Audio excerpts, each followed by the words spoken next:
19h30 em Maringá.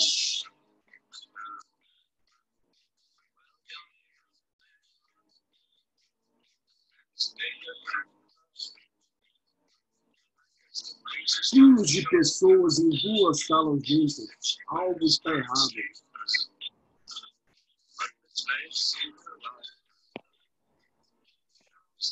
A Globo News está mais interessante.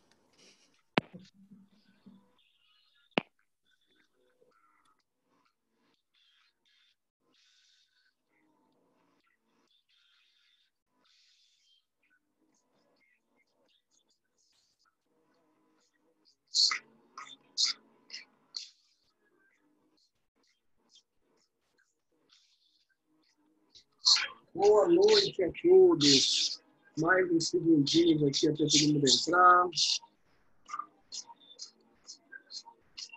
1 ou 2 minutinhos aqui.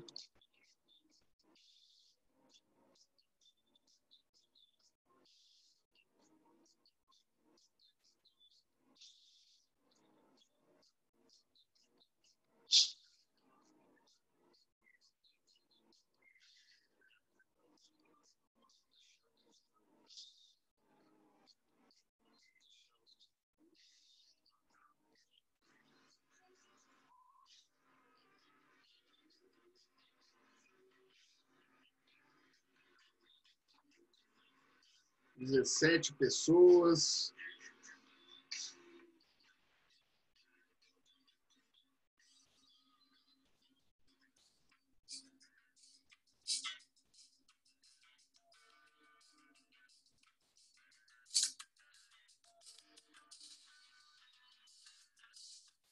Fernando, boa noite.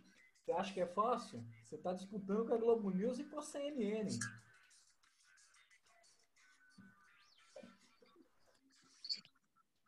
O que está havendo nesse mundo? Aqui. 19 pessoas. Chegando a 20. Começamos. Rapaz, que isso que é a vida que você pediu, hein? O cara tá vendo aula deitado na cama.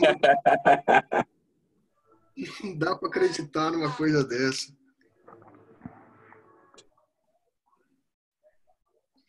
Paulo do céu, que folga, hein? Sextou, né, bebê? Mas tem que estudar um pouco também, né? Impressionado. Esse é o sonho. Ninguém vai querer voltar para presencial nunca mais.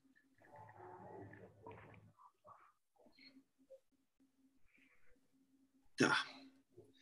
E aí, pessoal, vamos lá. 20 pessoas online.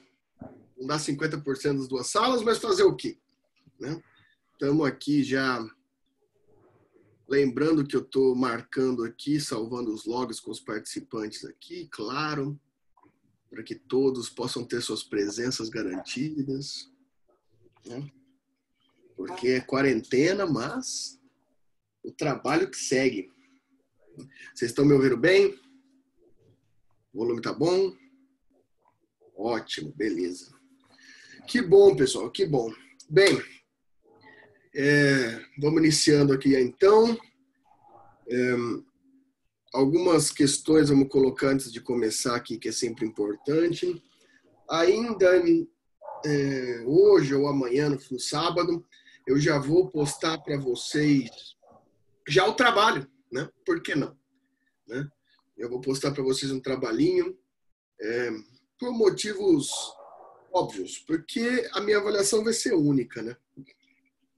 Isso prevendo que a gente vai ficar em quarentena esse bimestre, né? Estou jogando por essa hipótese, né?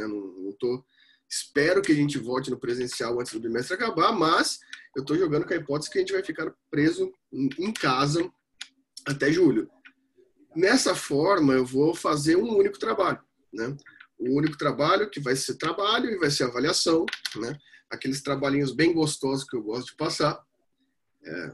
A gente vai ter um texto razoável aí, porque vocês vão ter praticamente 2 meses para fazer, né? Então, eu vou passar para vocês aí esse texto, um texto profundo, um texto complicado, que é para ter o esforço mesmo e vocês quebrarem a cabeça lendo isso, porque esse bimestre é um dos meus bimestres favoritos no curso de Filosofia do Direito, né? Eu realmente gosto desse bimestre. Que pena que não estou vendo vocês em sala, né?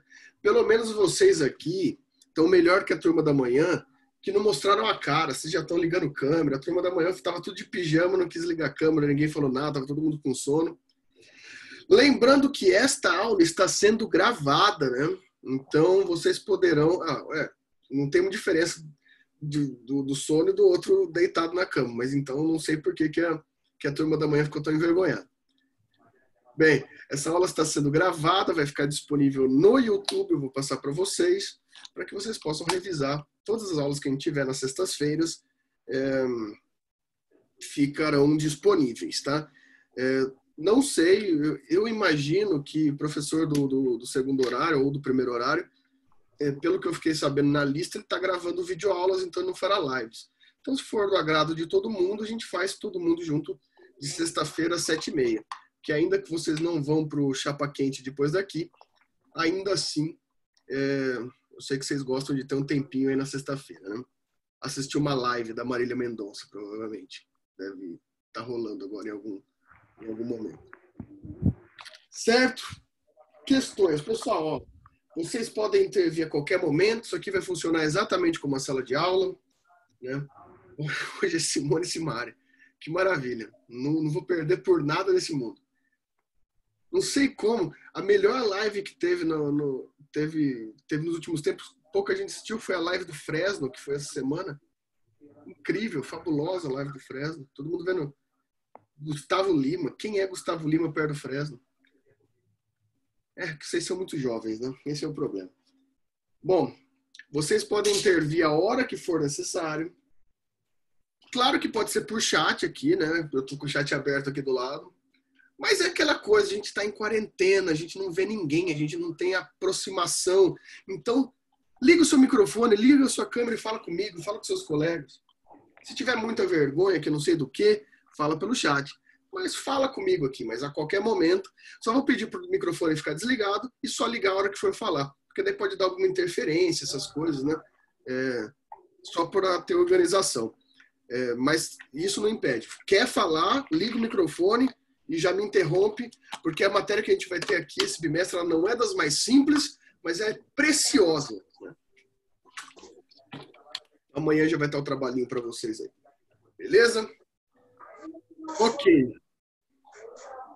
Pessoal, vamos iniciar então alguns conceitos, vamos colocar aqui para vocês nesse momento. Vamos lá. Esse bimestre é um bimestre de extrema importância no sentido de que a gente vai falar, basicamente, a gente falou da justiça no período antigo medieval, no bimestre passado, mas ainda assim, a nossa preocupação maior na filosofia do direito é o direito moderno, porque o direito moderno é o nosso norte de estudos aqui. Então, o antigo ficou no bimestre passado e daqui para frente a gente só vai falar de modernidade na filosofia. Só que esse bimestre é a chave da modernidade. Esse bimestre é a forma final, é o alicerce, a espinha dorsal de todo o direito atual, do direito moderno, que não foi superado, né? Que ainda está aqui. É um bimestre que tem como que eu posso dizer? Uma importância da aproximação do que o direito é. Tá? O que o direito é, se não na modernidade, se não a estrutura política racional. Então é a aproximação total que o direito tem sua influência especialmente ligada à estrutura política. E como isso se deu? Porque se a gente fala o direito moderno, constitucionalismo, tem como... Vocês lembram quando vocês aprenderam dimensões do direito do Bobbio? Se falava lá na quinta dimensão, a gente tem a pluralidade e a democracia como uma função do direito.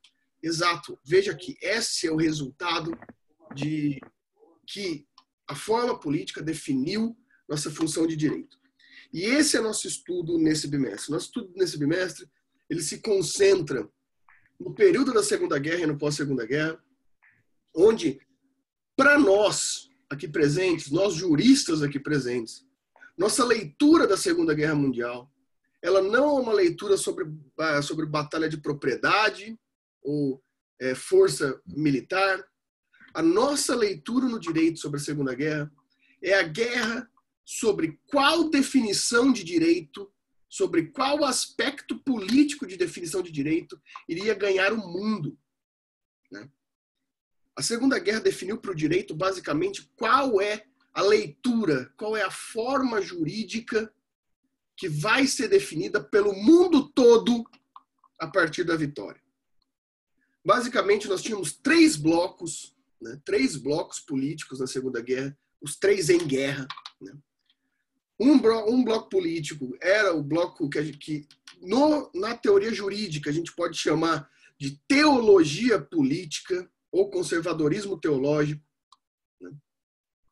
A gente tinha, de outro lado, a perspectiva do direito da guerra a partir do bloco soviético, com direito lido a partir do viés marxista. E, por fim, um bloco liberal, que dá origem à democracia parlamentar como forma jurídica. Spoiler para todos vocês, a democracia liberal, a democracia parlamentar é a vitoriosa. E não só é a vitoriosa, como é a regra no mundo. Prova disso é a Organização das Nações Unidas, que define basicamente o plano político mundial, universal, como forma jurídica da democracia parlamentar liberal. Né? Eu acho muito engraçado, né? Hoje a gente vive, desde de uns anos para cá no Brasil, a gente vive com perversões ideológicas muito engraçadas, né? Sendo que, no fim das contas, pessoal, desde a Segunda Guerra, você aí que coloca numa projeção mais conservadora, ou você que se coloca numa projeção mais marxista, vocês só são liberais. Todos vocês são democratas liberais, ninguém tem a mais chance nenhuma de debate. Porque a Segunda Guerra implementou para nós uma única forma de direito, de leitura de direito. E o direito estabelece a estrutura política. Esse é o grande debate. Né? O autor principal da modernidade é o Hans Kelsen. Né? E o Hans Kelsen, que é o responsável por toda a estrutura política não ser política, mas ser jurídica. Toda a estrutura política passa pelo crivo jurídico depois de Hans Kelsen. E esse é o nosso grande debate. Olha como isso foi gigantesco no mundo, né? Onde batalhas ideológico-políticas deram origem à forma jurídica, à forma do direito em que a gente se representa hoje em dia. Isso é fabuloso. Né? Como a importância da Segunda Guerra faz com que a gente pense hoje que não há outro caminho, que a única forma do direito é essa, mas ela é muito recente. Ela vem só da Segunda Guerra. Né? Só a partir de 1945. Com a vitória, né, do bloco, Inglaterra, Estados Unidos e etc. Que vem e define. Né? Mas primeiro, né, a gente vai... primeiramente, a gente vai definir o mais importante para a gente, que é a democracia parlamentar, a forma jurídica kelseniana. Hans Kelsen vai ser a nossa maior parte nesse bimestre, porque, afinal, ele é o mais importante para a gente. É importantíssimo que nós tenhamos um conhecimento aprofundado sobre Hans Kelsen. A gente já ensaiou muito sobre isso quando a gente tinha aula no primeiro ano, né? Eu sempre insistia para vocês na leitura do Kelsen. Então, agora eu falava já para vocês que a gente ia ter uma leitura um pouco mais aprofundada desse autor. Né? E sim, A partir disso, a gente vai passar um bom tempo no Kelsen e também passaremos o contraponto, né, da teologia política conservadora, a partir do Carl Schmitt, como contraponto ao Kelsen. A estrutura soviética não é tão importante para a gente nas aulas de filosofia do direito, porque a estrutura marxista é uma estrutura de negação do direito. Como a gente está tendo aula de filosofia do direito, alguma pontuação pode ser que seja feita, mas para a nossa estrutura teórica não é tão importante nesse momento. É mais importante esse conflito entre os liberais e os conservadores, né, na estrutura política, e como que esses dois viam a forma do direito. E, claro, mais tempo no Kelsen. E o Kelsen para a gente é tão importante que não começaremos nem com o Kelsen. A gente vai começar com a referência principal do Kelsen. A gente vai trabalhar antes mesmo de entrar no positivismo jurídico kelseniano, a gente vai trabalhar com um autor que é a base, que é a saída de Kelsen para fazer a estrutura do direito moderno, que é o Immanuel Kant. Né? Vocês já conhecem esse nome, né? Já tem uma noção de quem é Kant. E o Kant é um autor de língua alemã extremamente difícil, não mentirei para vocês. É um autor de extrema dificuldade de leitura. Dos alemães, para mim, ele é o segundo mais difícil. O primeiro mais difícil é o Hegel, mas o Kant não perde por muito do Hegel. É uma leitura complexa.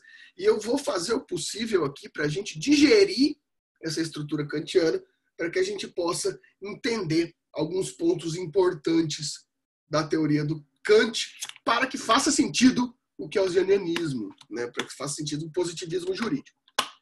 Certo? Referência bibliográfica dessa primeira parte da aula, Kant, tá ao contrário provavelmente para vocês aí, Crítica da Razão Pura, esse livrinho aqui, delicioso. Eu já fui obrigado a ler esse inferno aqui inúmeras vezes. Tem partes que eu sei de cor, não porque eu sou um kantiano, muito pelo contrário, mas porque esse cara é incontornável para quem é do direito. Fazer uma teoria do direito, fazer uma teoria da racionalidade sem Kant é mentira. Por mais que eu deteste esse homem, e eu detesto, ele é de extrema importância. Ele deve ser lido. Vocês que ficam com essa coisa que me irrita, de que tem que ler doutrina, não, vocês têm que ler Kant, porque senão a base jurídica de vocês não serve de nada. Aqui está a base. Já me irritei hoje, né? Tá bom. Já é o suficiente por isso. Bom, pessoal.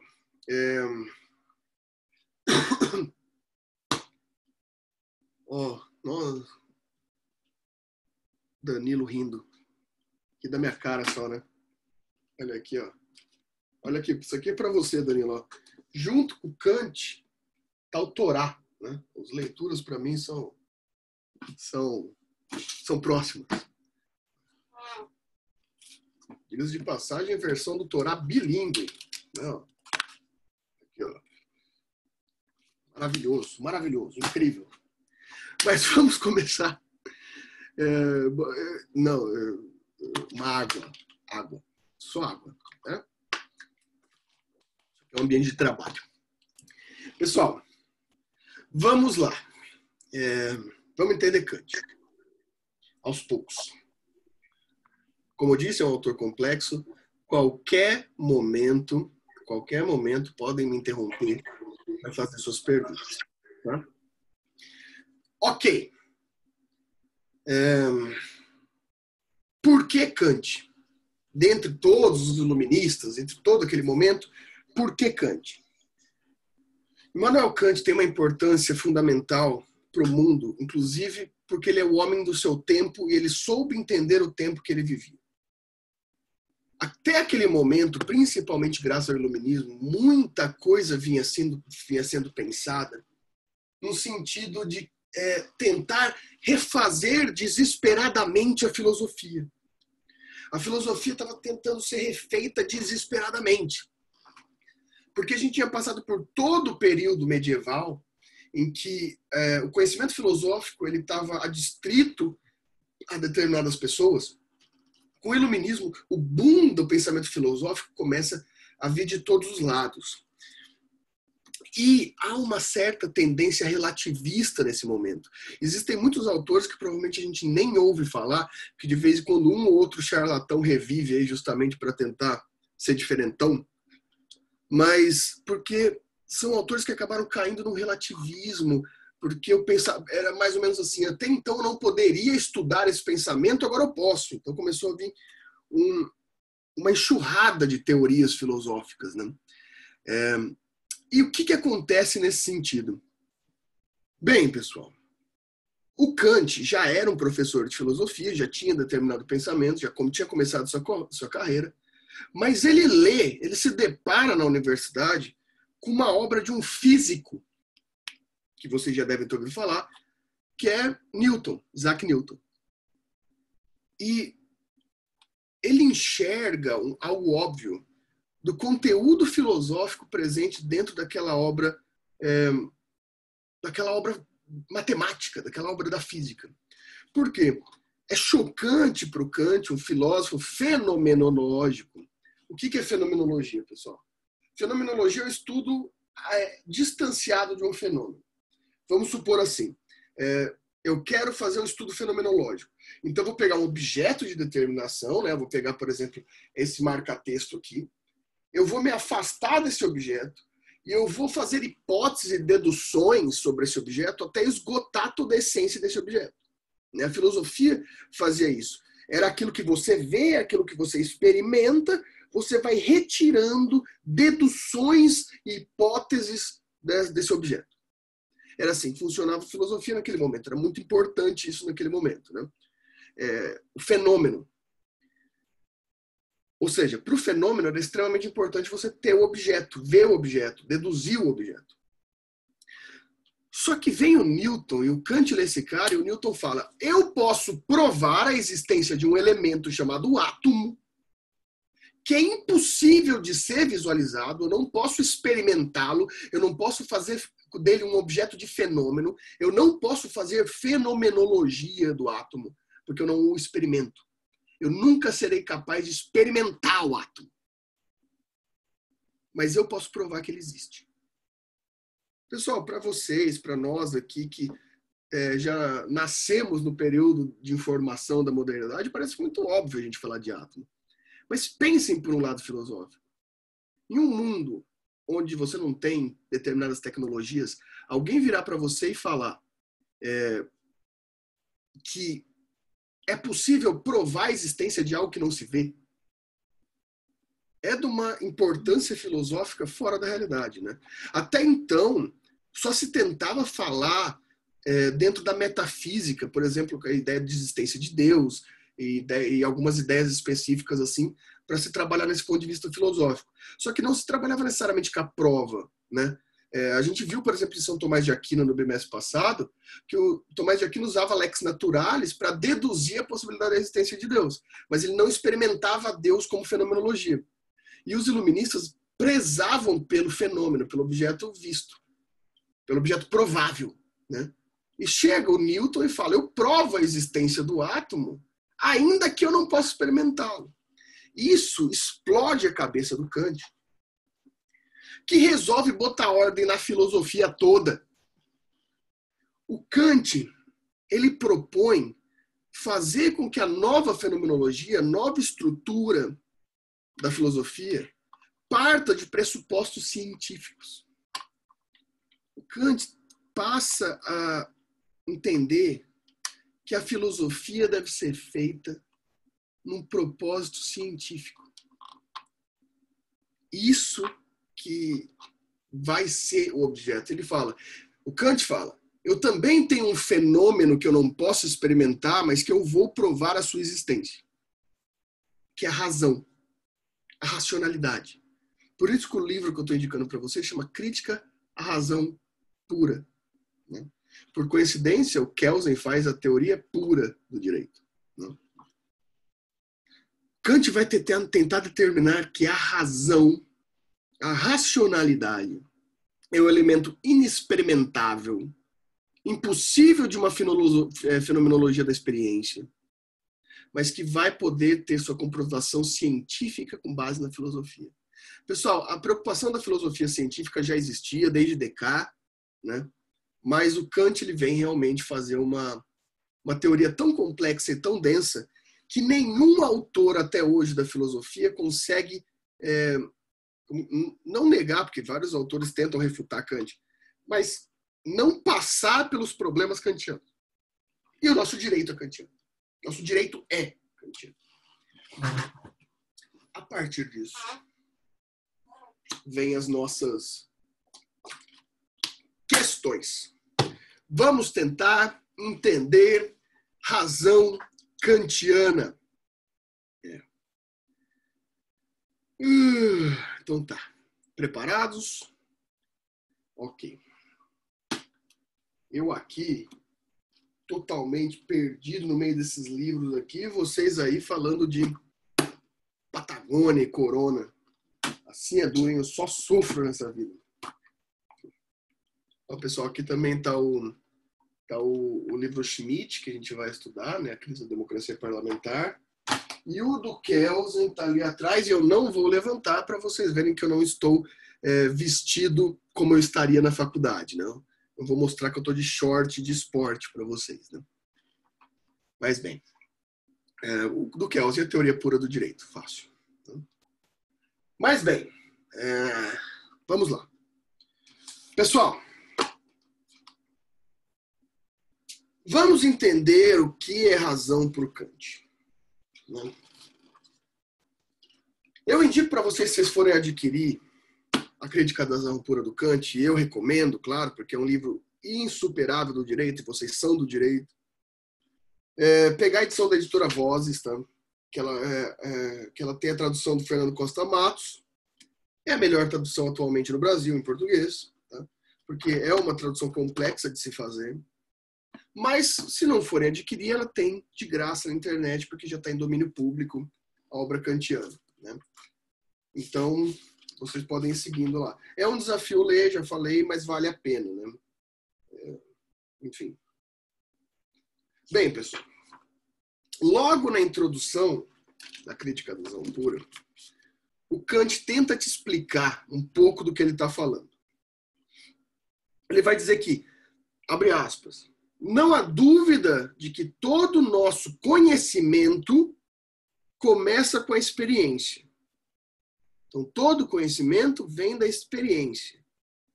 Pois, de que outro modo poderia nossa faculdade de conhecimento ser despertada para o exercício se não fosse por meio de objetos que estimulam nossos sentidos, né? E, em parte, produzem representações em si mesmo. Então, o que ele está falando aqui para a gente? Ele já começa dizendo: nós só podemos conhecer, ter conhecimento das coisas, as experimentando.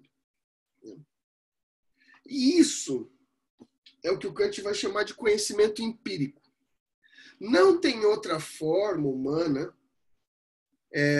de apreender, de resolver estruturas de experiência empíricas, senão conhecendo, observando, né, tendo uma relação com o objeto. Entretanto, pessoal, o Kant ele vai complementar logo no segundo parágrafo. Ainda, porém, que todo o nosso conhecimento comece com a experiência, nem por isso surge ele apenas da experiência. Aí ele já ferrou com a gente, né? Pois poderia bem acontecer que mesmo o nosso conhecimento por existência fosse um composto daquilo que recebemos por meio de impressões daquilo que nossa própria faculdade de conhecimento produz por si mesma. Vamos entender o que o Kant está querendo dizer aqui? Quero respostas. Quero respostas. Quero que me falem. Me falem. O que é isso? Professor, a interação fica difícil assim, né? Fica, mas vai dar certo. Vai dar certo. Né? Vai. Tá bom, então. Já me responde aí. O que é isso? O que é Um livro. Pode ser. Só que não. Não, não é. Depende, na verdade. Tudo depende, né, professor? Tudo depende, mas depende de uma lógica experimental. Isso aqui, um livro, um caderninho, isso aqui é meu caderninho de anotações aqui. É aqueles que... todas as idiotices que eu penso estão aqui. Começa com Epicuro. Bom, isso daqui passa a ser um livro, um caderno. Isso aqui passa a ser um caderno. Olha, muita calma nessa hora. Isso passa a ser um caderno, não pela experiência. Isso passa não pelo conhecimento. Isso passa a ser um caderno em um sentido puro. Isso aqui só é. O que é isto? Isto é. A gente já discutiu isso, lembra? Isto é. O caderno, ele não representa a existência desse objeto. O caderno, ele é um juízo de valor, ele é uma axiologia, ele é um valor atribuído ao objeto em si. Esse é o objeto em si. Esse objeto, ele existe por si e é experimentado por mim quando eu pego, olho, observo, tento entender para que ele serve, leio. A partir do momento que eu experimento ele, eu não estou trabalhando com isto sendo um caderno. Eu estou experimentando, eu estou tendo pela minha experiência o contato com esse objeto. Bem, esse objeto não está perto de mim. E eu falo. E alguém me pergunta, cadê o seu caderno? Lembra das nossas primeiras aulas? E eu digo, bem, meu caderno está no escritório da minha casa. Veja, quando eu acesso esse conhecimento que eu falo, meu caderno está em casa, eu estou experimentando esse caderno. Eu estou com ele, eu estou vendo, eu estou observando o fenômeno desse caderno. Não. Por quê?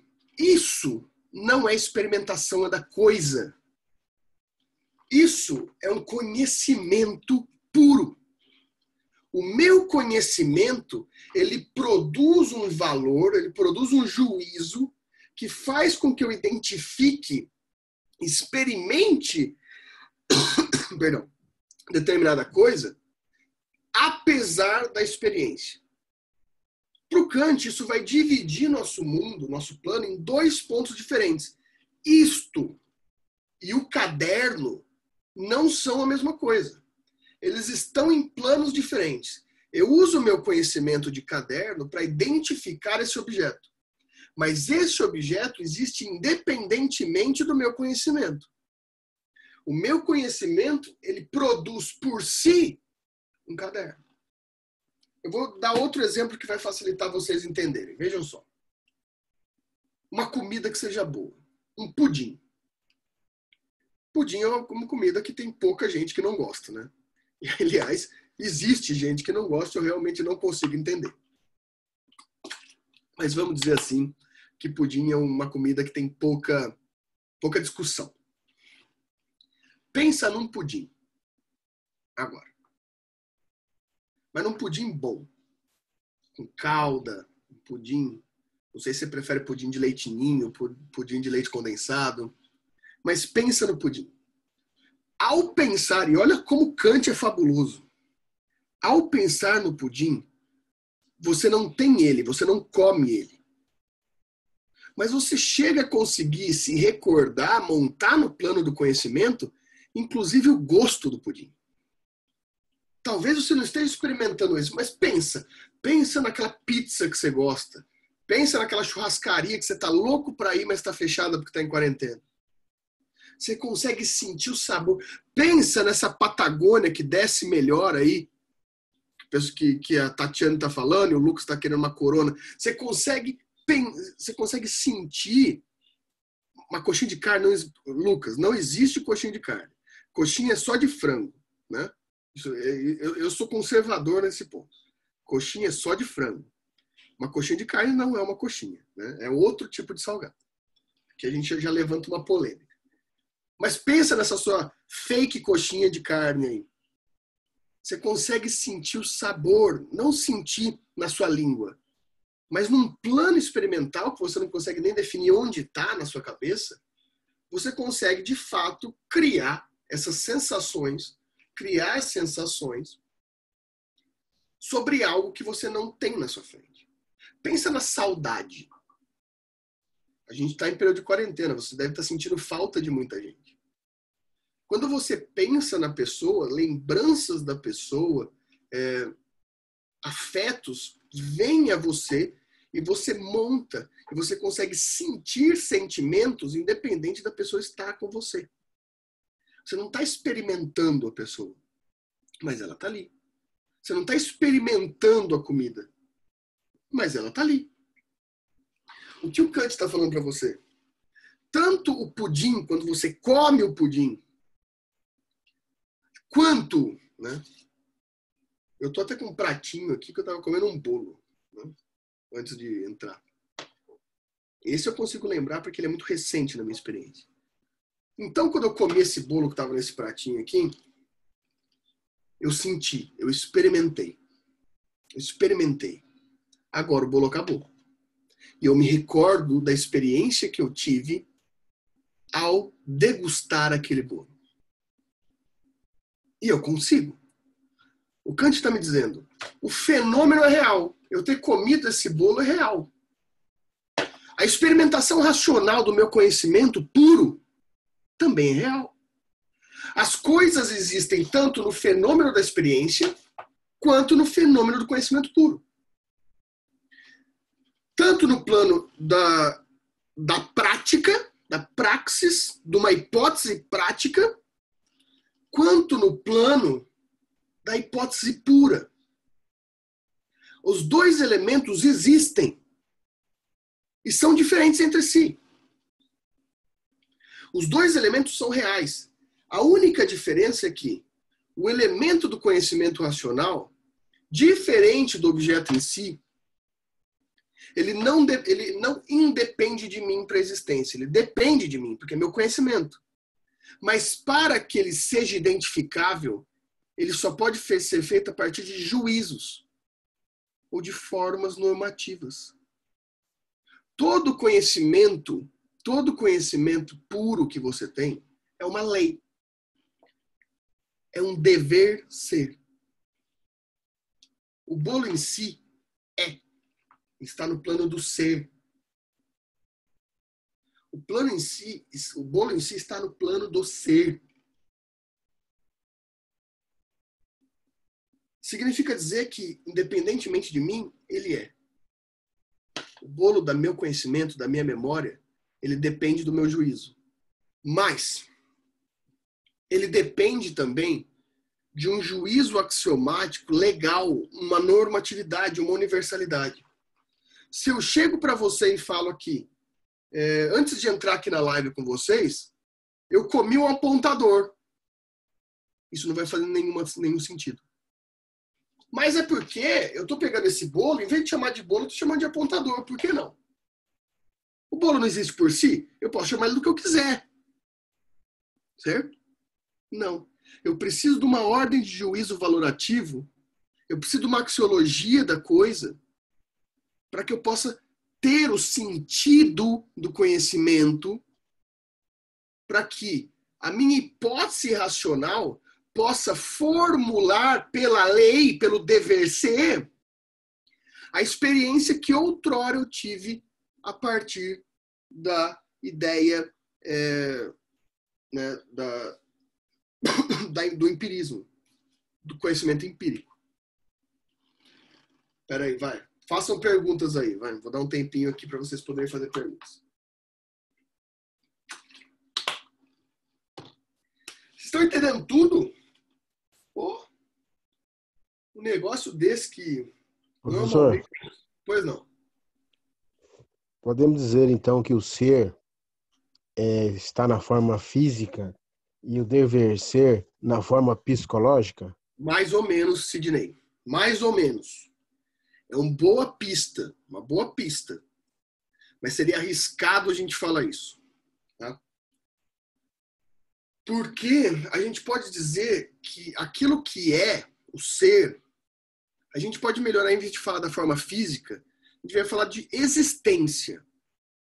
O ser existe, independentemente das demais coisas. Porque, por exemplo, conceitos como espírito, né? Como Deus, que são conceitos que, em tese, não estão no plano físico, mas ele considera como coisas que existem. O Lucas está perguntando se tem a ver com Freud. O Freud ele se aproveita de alguns conceitos kantianos, tá? Mas ele vai fazer uma grande modificação, ele vai ter uma modificação bem sensível sobre o Kant. Tá? Enquanto o Freud vai estar mais preocupado com uma questão um pouco mais valorativa e setorizada da mente, o Kant está mais preocupado com a ideia de razão. Né? A razão kantiana ela tem um pouco a ver com a ideia de alma no São Tomás de Aquino. É algo intrínseco, substancial da humanidade. Então não está necessariamente na cabeça. Né? É uma substância da humanidade. O que ele quer provar é a existência dessa substância. Então não vai ter a complexidade psiquiátrica, psicológica do Freud. Né? Vai ter mais uma questão mais filosófica. A razão para ele aqui tem mais um sentido substancial da humanidade. Né? E a gente pode dizer, só para voltar no Sidney, ser é aquilo que existe independentemente de ação externa. O dever ser, ele depende de uma ação externa, ele depende de uma racionalidade, ele depende de um juízo de valor para existir. Né? Isso é, ok? É independentemente de mim. Isso passa a ser um celular, isso deve ser um celular, a partir do momento que eu atribuo a esse objeto um juízo de valor. Eu atribuo a ele um significado. Se ele não estivesse aqui, eu virasse para onde vocês falassem meu celular, mesmo não conhecendo e tendo experimentado esse celular, eu nunca tenho te mostrado, você consegue racionalizar a possibilidade. Então ele passa a existir, a gente volta na nossa primeira aula, naquela questão daquela minha tia que nunca existiu. É aqui que mora. Ela existiu, no plano do dever. Independentemente da não existência no plano físico, no plano fático, no plano fenomenológico, você, quando criou aquela imagem na sua cabeça, ela passa a existir. Passa a existir num plano de conhecimento puro. Passa a existir racionalmente. Né? Mais alguma dúvida? Até aqui?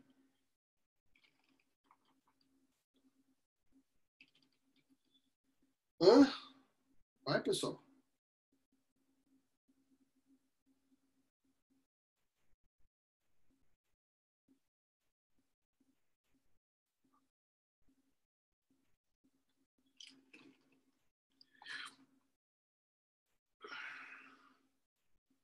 Vejam, o Lucas está pedindo para repetir a ideia do dever ser. Aquilo que é o ser, ele é por si. Independe do conhecimento de alguém para ele existir. Ok? Depende do conhecimento para existir. O dever ser é um juízo atribuído àquilo que é. Então, você pega lá, que você deu o exemplo da coxinha. Quando você vê uma coxinha, ela existe independentemente de você chamar ela de coxinha. Esse nome, coxinha de carne, é o juízo de valor que você deu a ela. A partir dessa experiência, desse conceito, desse juízo dado a esse objeto, você não precisa mais necessariamente experimentar esse objeto. Você pode racionalizar, ter ele só a partir do conhecimento. Então, só pelo juízo, só pelo valor dado ao objeto, você consegue acessar ele no seu plano racional por si. Então, você não precisa mais do objeto em si para ter experiência dele. Você já tem a experiência dele puramente na sua cabeça, assim como a lei. Né? A gente vai desembocar na ideia de lei. Porque vocês sabem, a gente já conversou sobre isso, a lei é um dever ser. Porque a lei ela não existe no plano fático. A lei é um juízo universal sobre coisas já existentes. A gente vai chegar lá quando chegar no campo. Mais alguma coisa?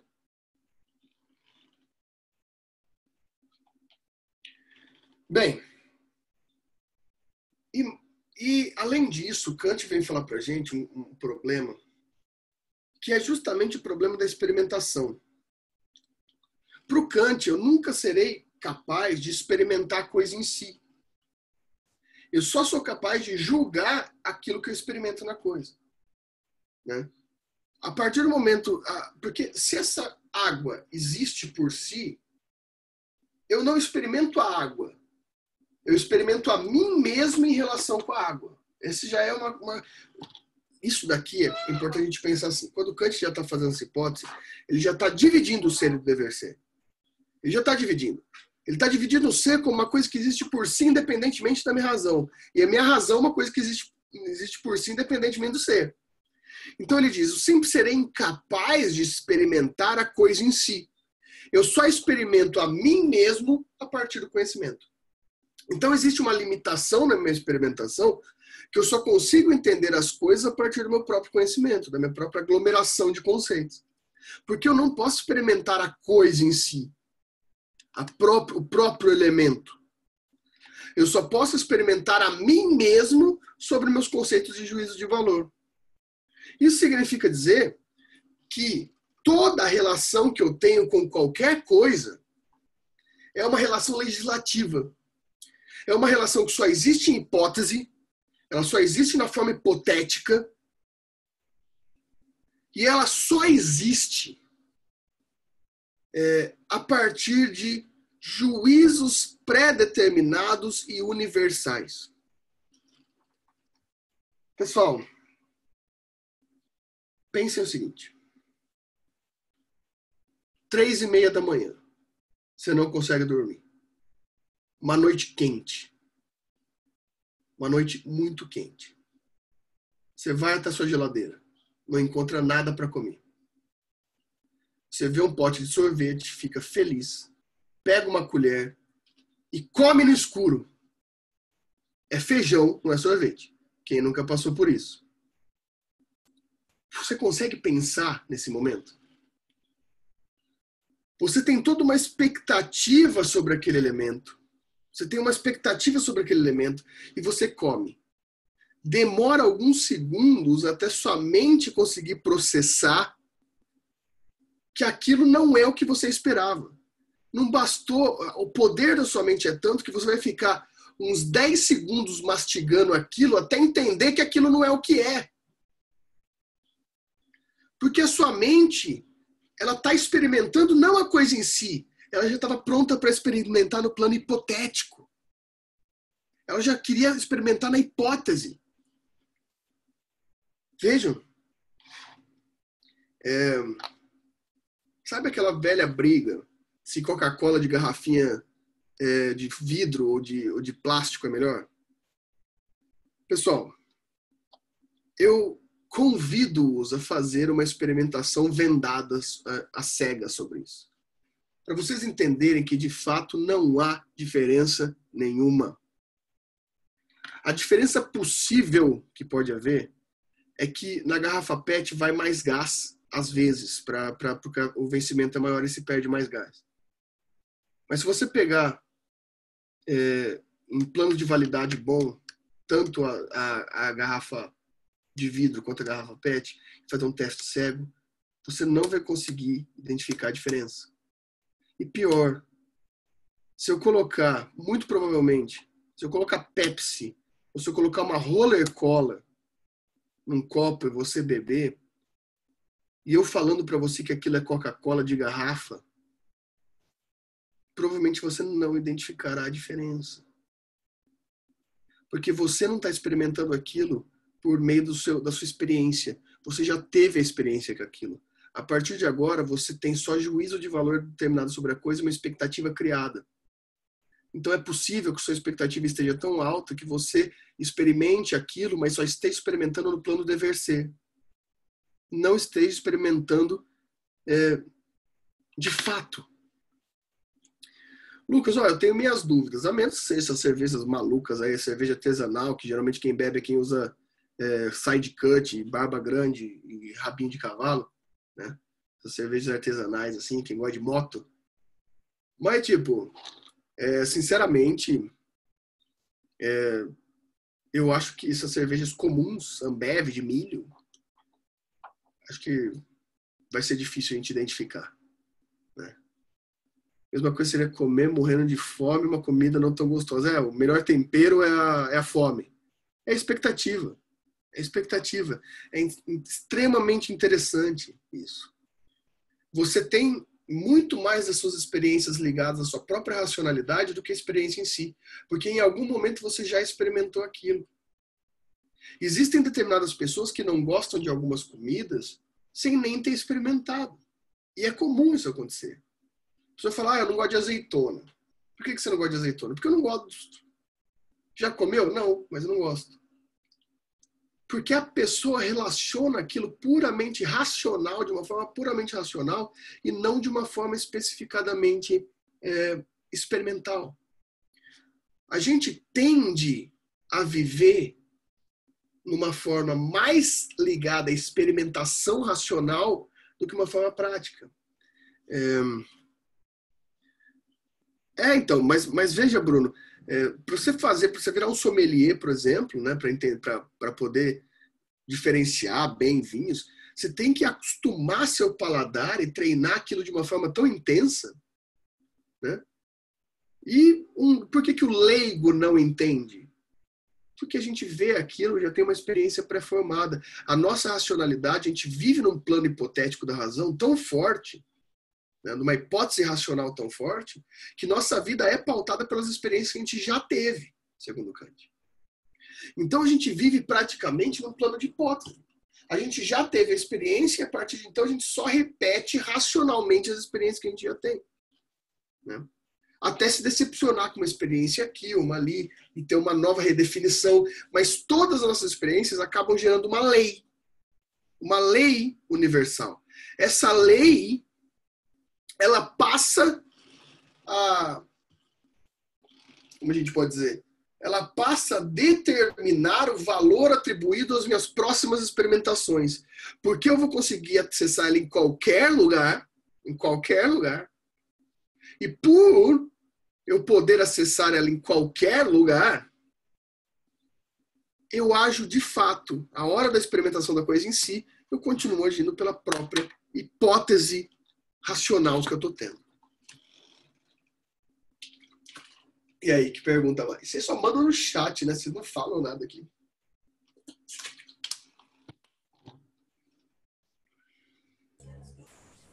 Professora, a sua aula é tão complexa que até para perguntar tem que pensar muito, viu? Claro que não. Dá para entender, pô.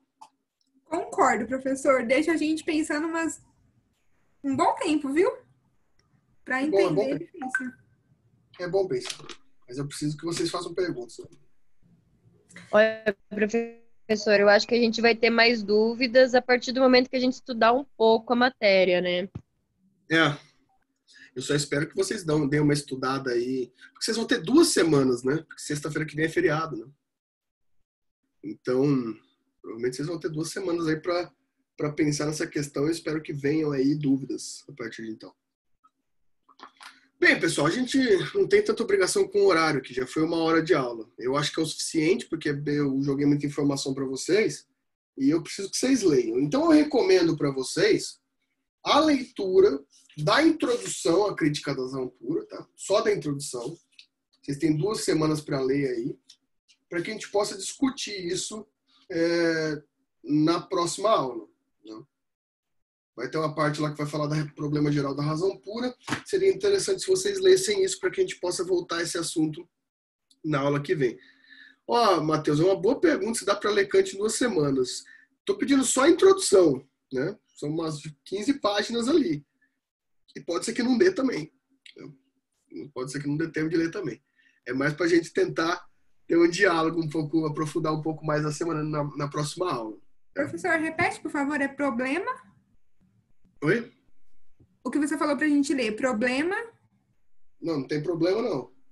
Então... É crítica da razão pura. É a introdução à crítica da razão pura.